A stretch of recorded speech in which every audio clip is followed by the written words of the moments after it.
پھر میں بتا دوں کوئی بھی خاتون عدالت سے خلا کی ڈگری لیتی ہیں. ابھی ایک کیس ہمارے پاس آیا, خاتون نے عدالت سے خلا کی ڈگری لی ہمارے پاس, پھر وہ ان کے دل میں کچھ اللہ کا خوف تھا, انہوں نے رابطہ کیا, ہم نے کہا یہ خلا تو صحیح نہیں ہوا, تو کہنے لگی بڑا ظالم آدمی ہے, پھر آپ ہمیں دلائیں اس سے طلاق. ہم نے کہا چلیں, وہ اتنی اس نے خطرناک چیزیں لکھی ہوئی تھی, ہم نے کہا بھائی یہ تو بیچاری مظلوم عورت ہے.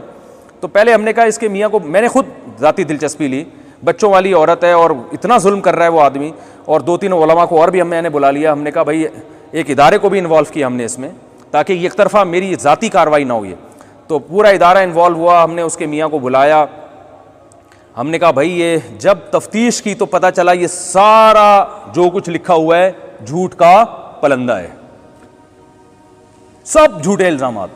وہ کراس کوشچن کرتے ہی پتہ چل جاتا ہے نا. پھر بھی میں نے اس مرد سے کہا, میں نے کہا یار یہ تو سب جھوٹے الزام, خود عورت نے اعتراف کیا ایسے. ہم نے, میں تو پھر گھما کے پکڑتا ہوں نا, میں نے کراس کوشچن کیے, پکڑ لیا اس کو, مجھے اندازہ ہو گیا جھوٹ بول رہی ہے. میں نے اس خاتون سے, میں نے اس مرد سے کہا, میں نے کہا دیکھو یہ تو جھوٹے الزام لگا رہی ہے, لیکن عقل مندی کی بات کیا ہے, جب یہ آپ کے پاس نہیں رہنا چاہتی تو چھوڑو یار, جان چھوڑاؤ, اسے طلاق دو, کیوں زبردستی رکھ رہے ہو. ایک عورت رہنا نہیں چاہتی ہے, اب وہ جھوٹے الزام لگائے سچے الزام لگائے, لیکن ایک کامن سینس کی بات ہے کہ جب ایک نہیں رہنا چاہ رہی ہے, اللہ نے آپ کو رائٹ دیا ہے ڈیورس دینے کا, طلاق تو آپ ہی دو گے, وہ میں نہیں دے سکتا. لیکن ایک بات ہے کہ مشورہ تو میں دے سکتا ہوں نا. نبی صلی اللہ علیہ وسلم کے پاس ایک خاتون آئی, انہوں نے کہا میں اپنے شوہر کے ساتھ نہیں رہنا چاہتی, مجھے ان کی شکل پسند نہیں ہے, بغیر دیکھے نکاح ہو گیا تھا, پہلی رات میں ہی آ گئی کہ یا رسول اللہ میں نے دیکھا نہیں تھا, صحیح بخاری کی حدیث ہے, میں بہت خوبصورت ہوں اور میرے میاں بالکل بھی شکل میں مجھ سے میچ نہیں کرتے. یہ نہیں کہ 1 سال 10 سال کے بعد آ رہی ہیں, تو 10 سال کے بعد آتی تو اللہ کے نبی فرماتے پھر پہلی رات میں ہی آ جانا تھا نا. 10 سال کے بعد آ کے کہہ رہی ہو 6 بچوں کے بعد کہ مجھے پسند نہیں ہے, تو پہلی رات کے بعد ہی آ گئی, کہہ رہی میں نے دیکھا نہیں تھا, مجھ سے غلطی ہوئی ہے, اور میرا خیال تھا نارمل, بہت خوبصورت نہیں ہوں گے تو نارمل ہوں گے نا. انہوں نے مہر بھی بہت دیا تھا, پورا باغ دے دیا تھا مہر میں, لیکن یا رسول اللہ بھی من الجمال ما ترى, آپ دیکھتے ہیں کہ میں کس قدر حسین عورت ہوں, اور میرے میاں قد کے بھی چھوٹے, رنگ بھی ان کا سیاہ ہے, اور مجھے ان کے اخلاق اور دینداری پر کوئی اعتراض نہیں ہے, لیکن میں نہیں رہ سکتی. تو اللہ کے نبی نے ان کے میاں کو بلایا, ان کو فرمایا کہ بھائی چھوڑ دو اس کو, طلاق دے دو, غلطی ہو گئی ان سے انتخاب میں, سلیکشن میں. اور اب ظاہر ہے جب محبت نہیں ہے, ان خاتون نے کہا یا رسول اللہ مجھے محبت نہیں ہے تو میں ناشکری کروں گی شوہر کی, مجھ سے حقوق نہیں ادا ہوں گے. تو شروع میں یہ فیصلہ کر لیا. تو اللہ کے نبی نے ان صحابی کو کیا مشورہ دیا, طلقھا, ان کو کیا دے دو, یک طرفہ ڈگری نہیں جاری کی کہ تم دو ورنہ میں ابھی پیپر پکڑاتا ہوں ان کو. یہ نبی نے اپنے لیے بھی اس کا حق نہیں سمجھا کہ مجھے بھی رائٹ نہیں ہے, یہ جس چیز کا حق اللہ نے نہ دیا تو وہ نبی کیسے اختیار کریں گے. تو جب نبی کو یہ رائٹ نہیں تھا کہ وہ کسی کی زوجہ کو کسی کے اس کے شوہر کی مرضی کے بغیر طلاق دے دیں, تو عدالت کو کہاں سے رائٹ ہو گیا بھائی یہ. تو آپ صلی اللہ علیہ وسلم نے ان صحابی سے کہا طلقھا, ان کو کیا دے دو, طلاق دے دو اور مہر واپس لے لو. تو انہوں نے کہا ٹھیک ہے یا رسول اللہ, میں نے دے دی طلاق اور مہر واپس لے لیا. تو میں نے بھی, یہ میرے سامنے حدیث تھی, میں نے ان سے کہا یار یہ نہیں رہنا چاہتی تمہارے ساتھ تو چھوڑو یار, دے دو طلاق, کیوں خام خام عدالتوں میں جا رہی ہے ادھر ادھر. اس نے کہا ٹھیک ہے نہیں رہنا چاہتی, میں نے اس کے بہت خیال کیا, اس کے حقوق ادا کیے. ہوا یہ تھا کہ بے روزگاری آئی تھی, تھوڑا سا ان کے ساتھ معاملہ کیا ہو گیا تھا, اونچ نیچ ہر گھر میں ہوتی ہے, اور انہوں نے کہا وہ بے روزگاری دور بھی ہو گئی, اب اللہ نے مجھے مالی وسعت دے دی ہے, لیکن وہ نہیں بھائی.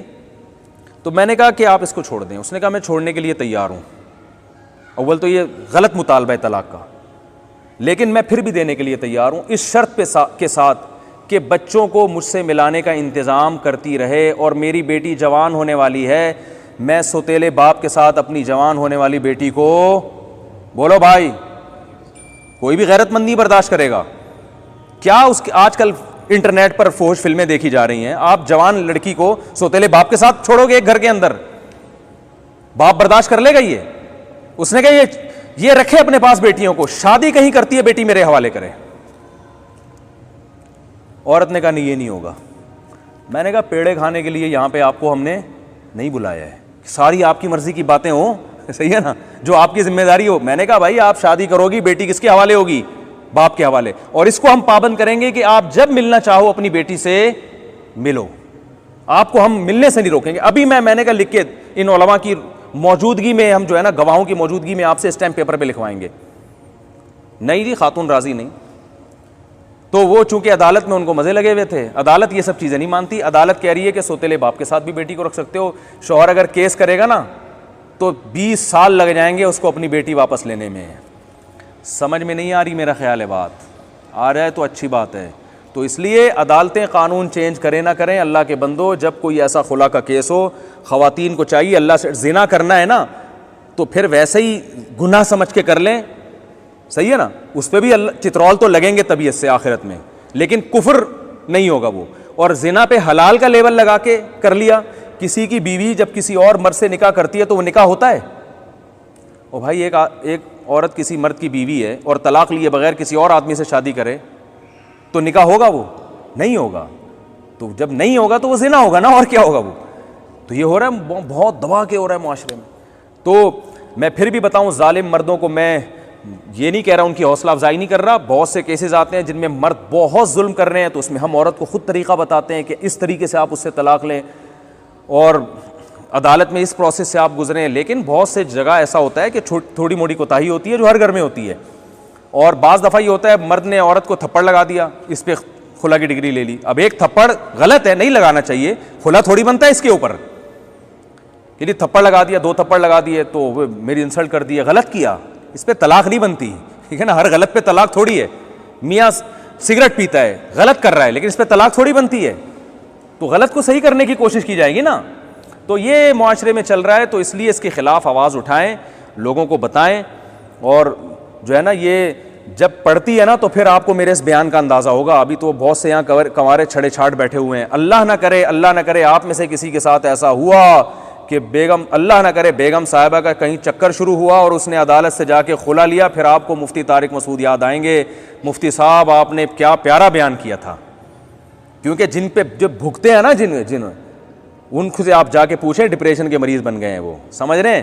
اور خواتین سے اللہ کا واسطے، جو میں نے اس خاتون کا واقعہ سنا ہے نا، 2 دفعہ طلاقیں لے کے 2 بچوں کا خرچہ لے رہی ہیں، اس کو بزنس نہ بنائیں۔ کہیں خواتین، بہت سی بے روزگار خواتین کہیں گی اور اس طرف تو ہمارا دماغ گیا ہی نہیں، کیونکہ سپریم کورٹ میں لگتا نہیں ہے کہ یہ کوئی مستقبل قریب میں قانون چینج ہو جائے گا، کیونکہ ہماری جو دینی جماعتیں ہیں وہ اس پہ خلاف آواز ہی نہیں اٹھا رہی ہیں۔ اسلامی نظریاتی کونسل نے آواز نہ اٹھانی ہے، نہ اٹھائے گی، وہ اٹھاتی ہیں کچھ چیزوں پہ، اور اسلامی نظریاتی کونسل کی ویسے بھی قانونی حیثیت کچھ ہے نہیں، اس کو ایک ڈمی کے طور پہ رکھا ہوا ہے، سفارش پیش کر کے پتلی گلی سے وہ نکل جائے گی، اس سفارش کو جو ہے نا اسمبلی میں گھما کے ایسے کاغذ بنا کے صحیح اڑا دیا جائے۔